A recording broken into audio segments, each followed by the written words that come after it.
অ্যাকোয়ারিয়ামে, যেটার opening time হচ্ছে সকাল 10টা থেকে 6টা পর্যন্ত।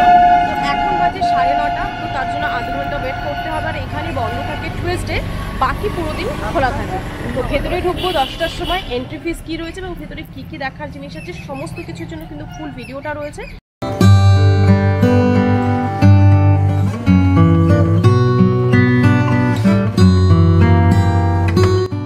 10টা বেজে গেছে, এবার চলো ফটাফট একটু ভেতরে ঘুরে আসি, তোমাদের সাথে শেয়ার করে দিই। এখন কিন্তু আমি তোমাদের সাথে শেয়ার করছি আমার দীঘা ট্রিপের বিভিন্ন রকম এক্সপিরিয়েন্স, যার অলরেডি 3টে ভিডিও আমি শেয়ার করে দিয়েছি। যারা এখনো দেখোনি, ডেসক্রিপশন এবং আই বাটনে তার লিঙ্কটা শেয়ার করে দেবো।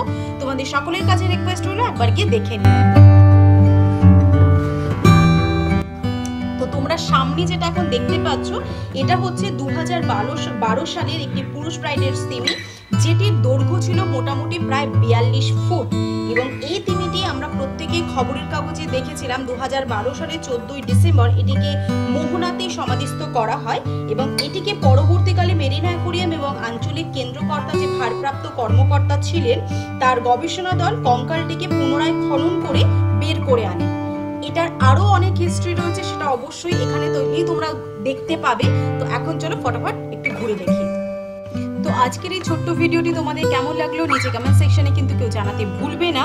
আর এই ধরনের নতুন নতুন অনেক ভিডিও তোমাদের সাথে শেয়ার করব, তার জন্য চ্যানেলটিকে সাবস্ক্রাইবের সাথে সাথে পাশে থাকা বেল আইকনটিও প্রেস করতে ভুলবে না।